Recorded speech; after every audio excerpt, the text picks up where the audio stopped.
Hello my lovely people, कैसे हैं आप लोग। आई होप आप लोग बहुत अच्छे हैं और बहुत मस्त हैं। चलिए आज की स्टोरी स्टार्ट करते हैं। इससे पहले अगर आप नए हैं तो प्लीज़ मेरे चैनल को सब्सक्राइब कर दीजिए। स्टोरी पसंद आए तो लाइक कीजिए और शेयर कीजिए।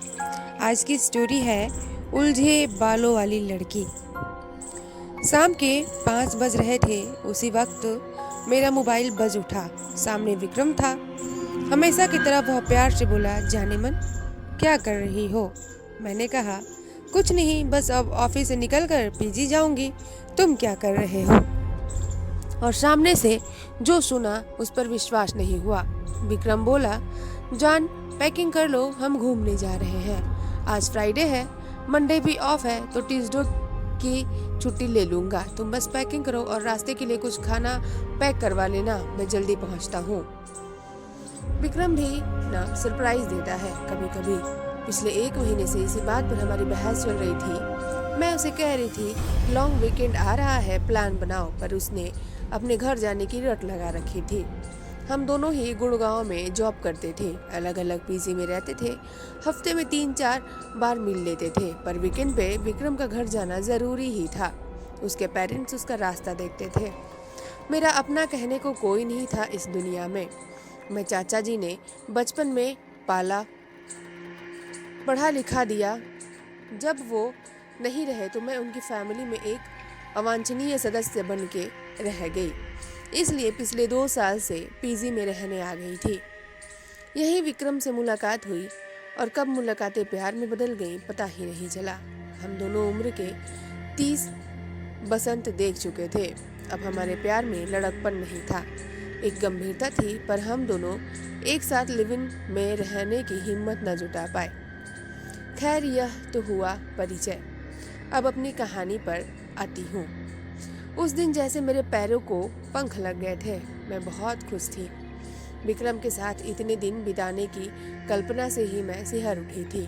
मैं जल्दी से सब जरूरी चीजें पैक की, अपने वॉकिंग शूज कसी और रेडी थी। तभी फोन पर मिस कॉल यानी विक्रम आ गया। मैंने जल्दी से ही सामान गाड़ी में रखा और बैठते ही विक्रम को चूम लिया। वो भी बहुत खुश हो गया। उसने कहा, रूबीन बी रेडी, हम एंजॉय करेंगे। हम पूरी रात ड्राइव करते रहे और जब सुबह की पहली किरण उदित हुई तो हम उत्तराखंड के एक छोटे से हिल स्टेशन पर पहुंच चुके थे। वहां हमने थोड़ा घूम घाम कर देखा। हम रहने के लिए नदी किनारे एक शांत सी कॉटेज मिल गई। रूम बहुत बढ़िया थी, बड़ी बड़ी खिड़कियां और सामने खूबसूरत नदी। विक्रम जानता था मुझे क्या पसंद है। हमने जल्दी से फ्रेश होकर पहले अपनी नींद पूरी करने का प्लान बनाया। फिर बिस्तर पर आते ही वो रोमांटिक मूड में आ गया और फिर जो नींद आई, मेरी आंख 3 बजे के लगभग खुली। विक्रम अभी भी सो रहा था। मैंने उठकर कपड़े पहने और खाने के लिए कुछ ढूंढने लगी। तभी मुझे लगा जैसे कोई गुनगुना रहा हो। मैंने दरवाजा खोला तो लॉबी के आखिरी हिस्से में बड़ी सी खिड़की पर एक लड़की अपना सर टिकाए खोई हुई सी गुनगुना रही थी। उसकी पीठ मेरी ओर थी और उसके बाल घुंघराले बिखरे हुए, स्याह काले। मुझे लगा यहाँ कोई और भी है। चलो अच्छा है, साथ में कोई अपनी उम्र का है, ट्रैकिंग में मजा आएगा। तभी विक्रम ने मुझे आवाज दी, जान कहाँ गई। और तभी उस लड़की ने मुड़कर मुझे देखा। वो बहुत ज्यादा गोरी थी। मुझे देख वो मुस्कुरा दी। मैंने भी मुस्कुराकर उसका प्रत्युत्तर दिया। हम तैयार होकर लगभग 4 बजे के करीब कस्बे की ओर निकले और विक्रम दोनों भूख से परेशान थे। आगे कुछ दूरी पर एक छोटा सा ढाबा दिखा। वहां हमने चाय और आलू के पराठे खाए। ढाबे का मालिक एक बूढ़ा सा आदमी, वो कहने लगा, आप लोग कहाँ रुके हो, हम लंच बॉक्स भी भेज सकते हैं। जब हमने बताया कि हम कहाँ रुके हैं तो उस बूढ़े और ढाबे पर 2-3 लोगों की आंखें फैल गईं। कोई कुछ बोला तो नहीं, पर कानाफूसी होने लगी थी। मुझे थोड़ा अजीब लगा, पर हम उस वक्त वहां से निकलकर नीचे बाजार की तरफ घूमने निकल गए। आते वक्त रात का खाना पैक करवा हम कोई 8 बजे के लगभग कॉटेज पहुंचे। मेन गेट पर शिबू मिल गया। वो कॉटेज का केयर टेकर था। उसने बताया, यहाँ सिर्फ ब्रेकफास्ट और चाय कॉफी ही मिल सकती है, पर पीछे की तरफ किचन है जहाँ आप खुद खाना बना सकते हैं।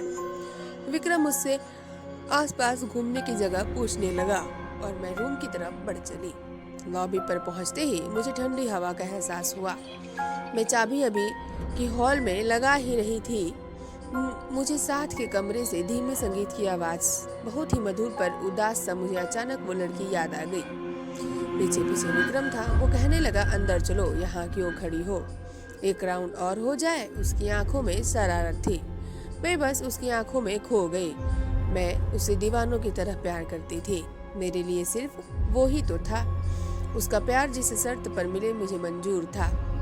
उस रात में बहुत सुकून से थी विक्रम की बाहों में। बाहर किस पहर बारिश शुरू हो गई थी पता ही न चला। मुझे प्यास लगी थी।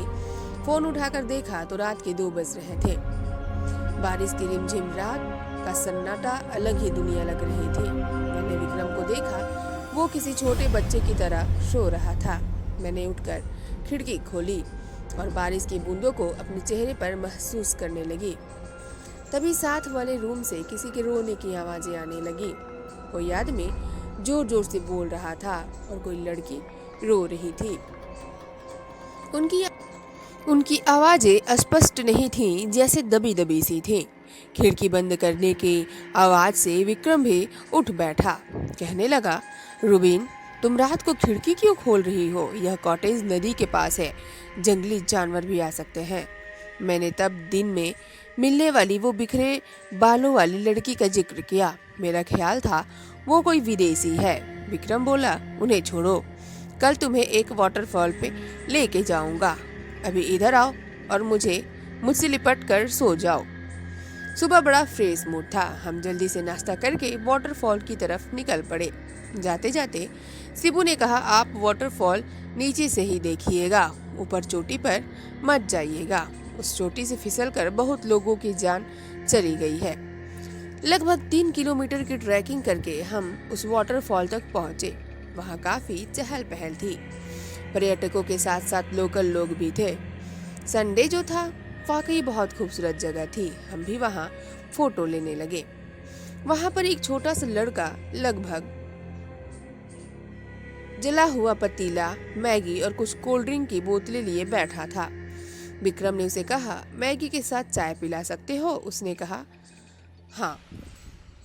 विक्रम उससे बात करने में व्यस्त हो गया। मैं कैमरा ले थोड़ा और ऊपर को चढ़ने लगी।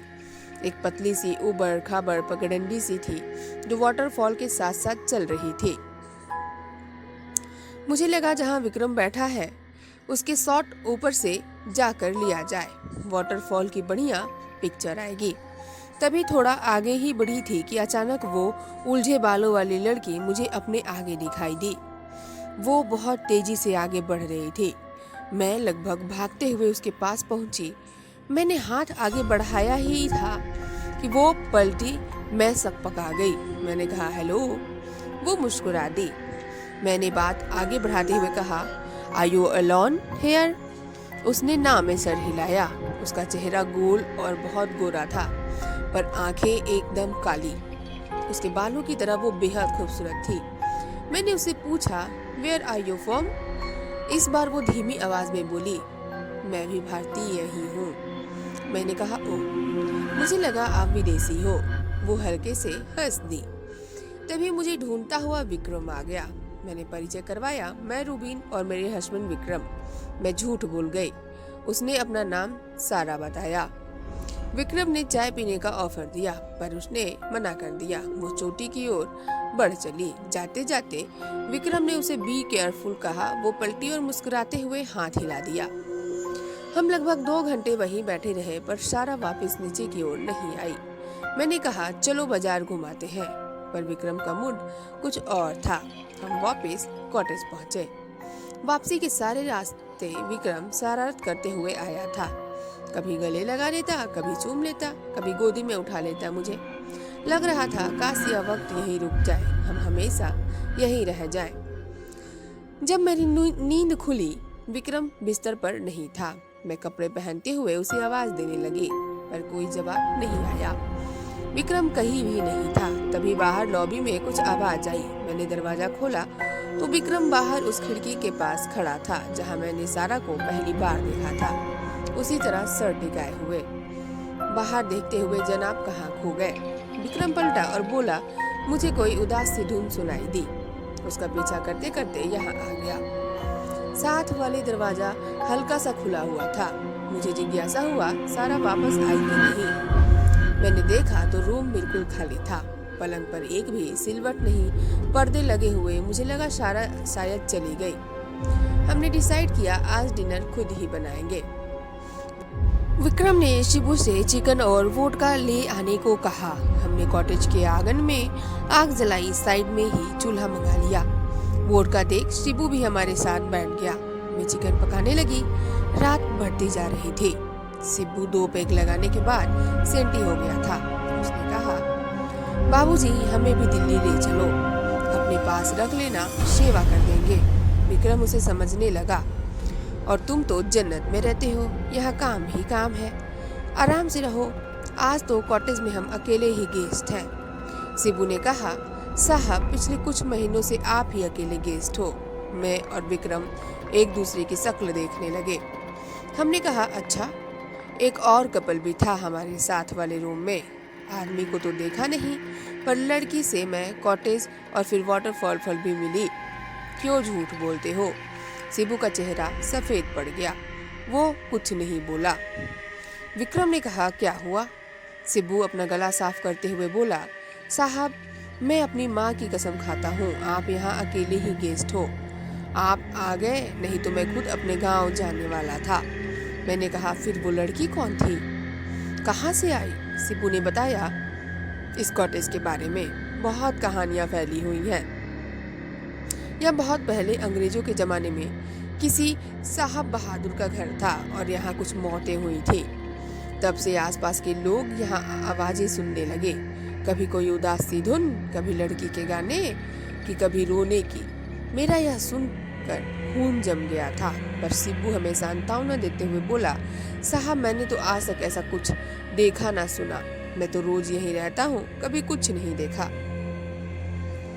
डिनर जैसे तैसे निपटा के हम दोनों रूम में आ गए। विक्रम मुझे ढांढस बढ़ाते हुए बोला, चर्सी है, कहाँ इसकी बातों में आ रही हो? पर अंदर से वो भी डरा हुआ लग रहा था।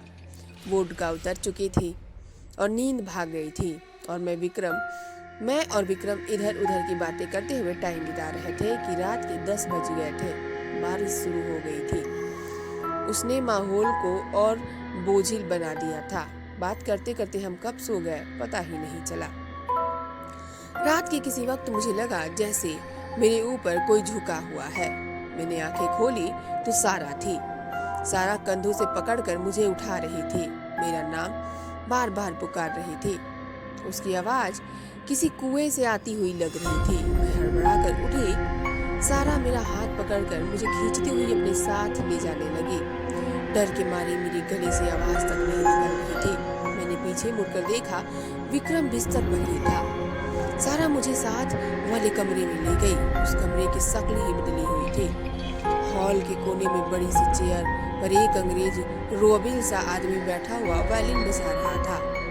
उदास धुन, उसकी आंखें बंद थी। सारा उसके पैरों के पास जाकर बैठ गई। सारा ने उसका हाथ अपने हाथ में लिया और कहने लगी, please Albert, don't go, don't leave me. पर उस आदमी पर कोई फर्क नहीं पड़ रहा था।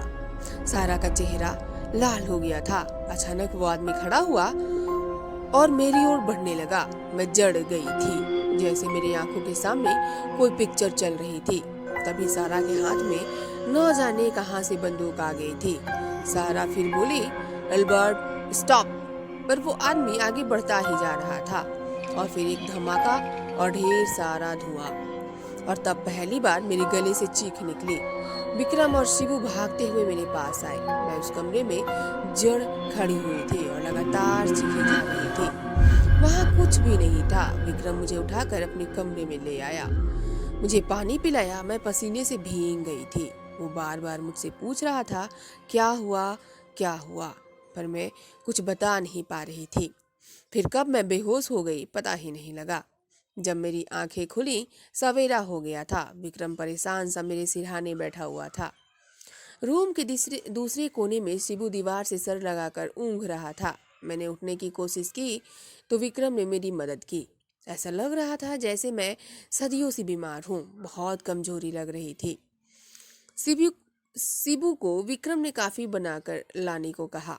फिर मुझे बाहों में भरते हुए कहा, क्या हुआ था रुबीन, तुम रात को कहाँ और क्यों चली गई थी? मैंने सारी बात बता दी। विक्रम सुनकर सन्न रह गया। उसने जैसे तैसे पैकिंग की, मुझे सहारा देकर तैयार करवाया और हम निकल पड़े कॉटेज से। जैसे जैसे दूर जा रहे थे मेरे शरीर में जैसे जान आती जा रही थी। हम बाजार में पहुंच गए। विक्रम ने उस छोटे से ढाबे पर गाड़ी रोक दी। वो बुड्ढा चाय बना लाया।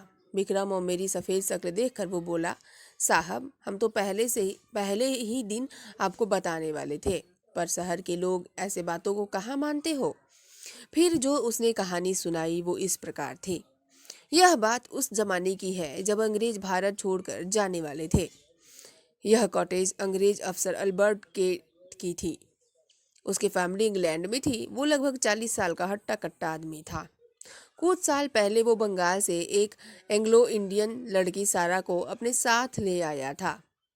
वो बेचारी उसे बहुत प्यार करती थी, पर जब अंग्रेज भारत छोड़कर जाने लगे तो अल्बर्ट सारा को छोड़कर जाने लगा। उसे वो साथ कैसे ले जाता? इंग्लैंड में उसकी बीवी और 4 बच्चे थे। सारा सारी जिंदगी जिसे प्यार समझ रही थी वो तो बस मन बहलाव था। उसने बहुत कोशिश की कि अल्बर्ट ना जाए, पर वो ना माना और फिर सारा ने उसे गोली मार दी और खुद वाटरफॉल से छलांग लगाकर आत्महत्या कर ली। तब से ही उनकी आत्मा भटक रही है। मैं सारे रास्ते यही सोचती हुई आई कि क्यों सारा ने मुझे चुना। क्या वो कुछ बताना चाहती थी? मुझे इशारा करना चाहती थी? जब गुड़गांव करीब आने लगा तो मैंने विक्रम को कहा, क्या तुम भी मुझे छोड़ तो नहीं जाओगे? हमारे रिश्ते का भी तो कोई नाम नहीं। विक्रम मेरी ओर हैरानी से देखने लगा। वो कुछ नहीं बोला। जिंदगी वापस आकर फिर बिजी हो गई। एक शाम मेरा फ़ोन बजा। हेलो जानीमन, रेडी हो जाओ, मम्मी पापा आ रहे हैं। उलझे बालों वाली लड़की ने मेरी ज़िंदगी सुलझा दी थी। तो ये थी आज की स्टोरी। आप लोगों को कैसी लगी प्लीज़ कमेंट करके ज़रूर बताइएगा। स्टोरी पसंद आए तो लाइक कीजिए और शेयर कीजिए और चैनल को सब्सक्राइब करना ना भूलिएगा। मिलते हैं नेक्स्ट मज़ेदार स्टोरी में। तब तक के लिए बाय बाय, टेक केयर।